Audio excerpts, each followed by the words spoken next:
Good morning India. दोस्तों नमस्कार। दोस्तों आज की ये कहानी काफी ज्यादा इंटरेस्टिंग है और चलिए अब इस कहानी पे देर न करते हुए हाजिर होते हैं। आपको पसंद आए तो आप वीडियो को एक लाइक कर देना और चैनल पे पहली बार आए हैं तो सब्सक्राइब तो जरूर करना। चलिए अब शुरू करते हैं। मुझे फोटोग्राफर बनने की बड़ी इच्छा थी तो मैंने फोटोग्राफी का कोर्स किया और फोटोग्राफर बन गया और एक दुकान खोली।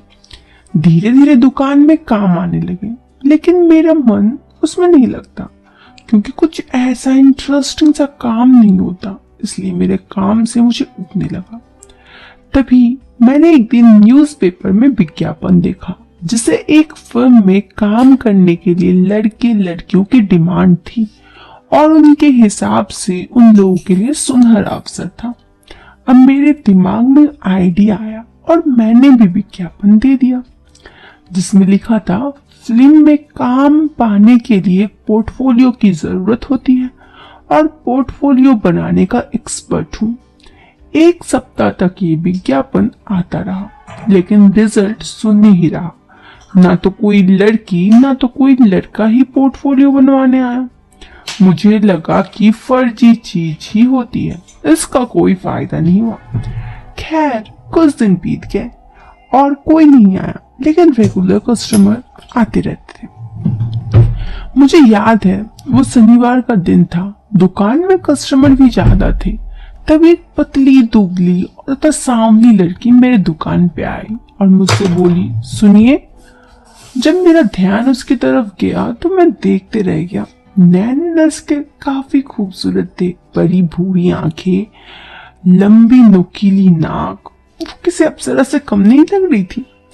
इतने दिनों में दुकान खुलने के बाद मुझे लगा आज सही मायने में उसके आने से दुकान लग रही है। जब दोबारा मुझसे वो बोली मुझे एक फोटो खिंचवाना है तो मेरा ध्यान भंग हुआ। मैंने कहा अंदर चलिए, मैं कमरे में लेकर जाता हूँ। वो फोटो शूट करवाने वाले रूम की तरफ चली। मैं कैमरा लेकर पीछे पीछे चल दिया।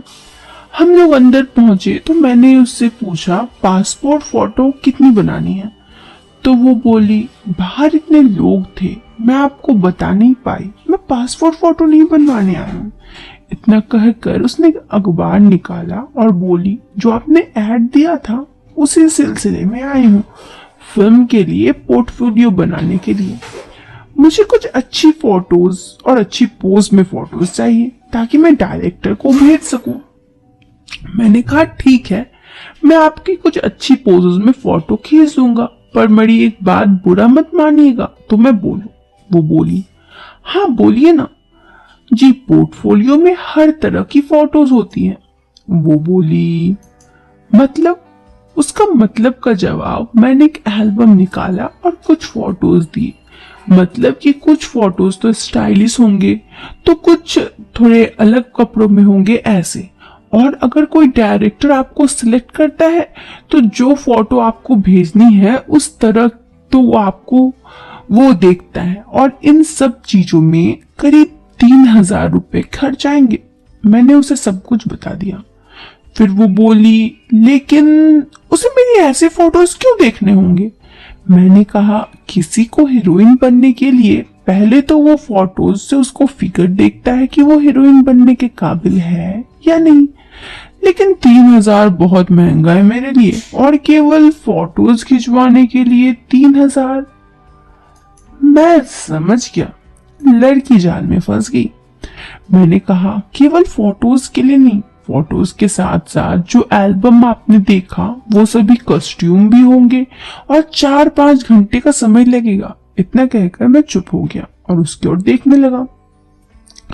थोड़ी देर बाद वो बोली अभी तो 4-5 घंटे में रात के 11 बज जाएंगे, मैं घर में कुछ जवाब नहीं दे पाऊंगी। कल रविवार है, अगर कल का टाइम हो तो कल मैं दुकान में खोलूं। ठीक है तो कल 1 बजे के बाद मैं आऊंगी, तो कोई दिक्कत तो नहीं है? वो बोली। मैंने कहा ठीक है कोई दिक्कत नहीं है, कुछ पैसे जमा कर दे और अपना नाम बता दे। उसने 500 रुपये का नोट दिया और अपना नाम समीना बताया। वो चली गई। उसका नाम में कशिश थी, पता नहीं मुझे उसकी ओर खींची चली जा रही थी।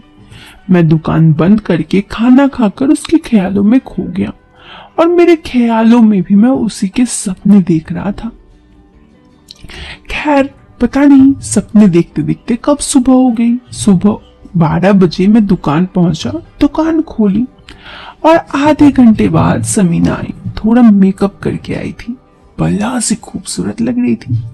उसको मैं देखता रह गया। खुले बाल, आंखों में हल्का काजल, सेंट की महक किसी को भी दीवाना बनाने के लिए काफी था।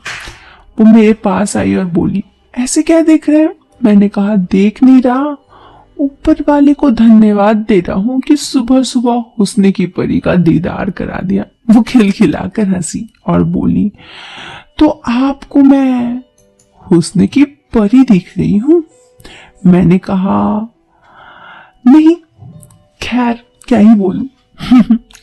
मैं नहीं, इस समय आपको कोई भी देखेगा ना, वो आपका दीवाना हो जाएगा। चलिए ये सब छोड़िए, कुछ फोटोज खींच दीजिए ताकि मैं भेज सकूं।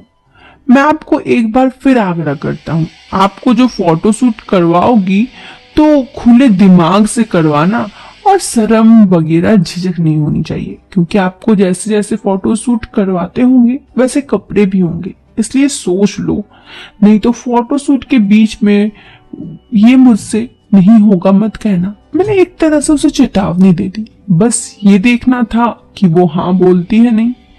लेकिन थोड़ी देर बाद उसने हाँ बोला तो मैं समझ गया, अब तो बात बन सकती है। मैं दुकान के अंदर शटर बंद कर दिया और हम दोनों उस कमरे में पहुंचे जहां फोटो शूट होनी थी। मैंने उसे एक कुर्सी दी और उस पर बैठने के लिए कहा। मैंने उसे कुर्सी दी और कुर्सी पे बैठने के लिए कहा।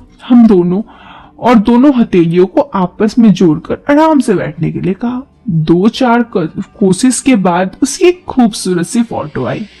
क्योंकि मैं अपने कमरे से ही अपने पीसी में क्योंकि मैं अपने कैमरे को अपने पीसी में अटैच किया हुआ था, तो जो फोटो खींचता वो उसे प्रीव्यू में कंप्यूटर में दिखाता, तो फोटोज को सेलेक्ट करना और उसको फाइनल कर देती। पहली फोटो खींचने के बाद मैंने कहा, देखो फोटो शूट करने में कितनी मेहनत करनी पड़ती है। फिर उसने खड़ा किया और फोटो उसके सिंपल पोज में ले लिया। इस तरह मैंने 4-5 पोज बड़े सिंपल तरीके से लिए। तब मैंने उससे कहा, अब तैयार हो जाओ। इतना कहकर मैंने कहा, एक काम करो, उधर दुपट्टा दो। मैंने उसके दुपट्टा को उधर बांधा और कहा, साइड से इस तरह से पोज दो।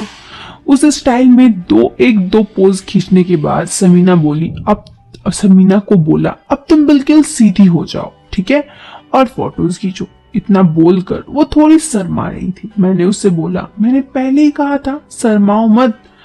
फिर वो थोड़ी देर उस पोज में फोटो किया। फिर अगले पोज में उसके बालों को मैंने कहा कि बालों फैला दो, अच्छा लगेगा। इतना कहकर पीसी के सामने बैठ गया। फोटो दिखाई तो मैंने कहा, तुम बहुत ही खूबसूरत लग रही हो। अगर तुम हीरोइन बन गई ना तो सब तो तुम में खो जाएंगे, लोग तो तुम्हारे सपने देखेंगे। इतना कहकर चुप हो गया। तुरंत ही समीना बोली, और क्या? मैंने कहा, कुछ नहीं। पर वो जिद करने लगी कि बताओ। मैंने कहा, और क्या, कोई भी लड़का चाहेगा कि तुम्हें अपना जीवन साथी बनाने का, या फिर तुम पे हजारों सपने देखेगा। दोस्तों, अभी फोटोज खींचने का सिलसिला और इस लड़की के पोर्टफोलियो बनाने का सिलसिला जारी है। तो कहानी जारी है, थोड़ी बड़ी है। अगर आपको पसंद आए तो नेक्स्ट पार्ट जल्दी आएगी। फिलहाल के लिए दीजिएगा मुझे इजाजत। मैं मिलती हूँ आपसे फिर एक नए वीडियो में एक नए और इंटरेस्टिंग टॉपिक के साथ। तब तक के लिए दोस्तों, bye bye, take care, bye.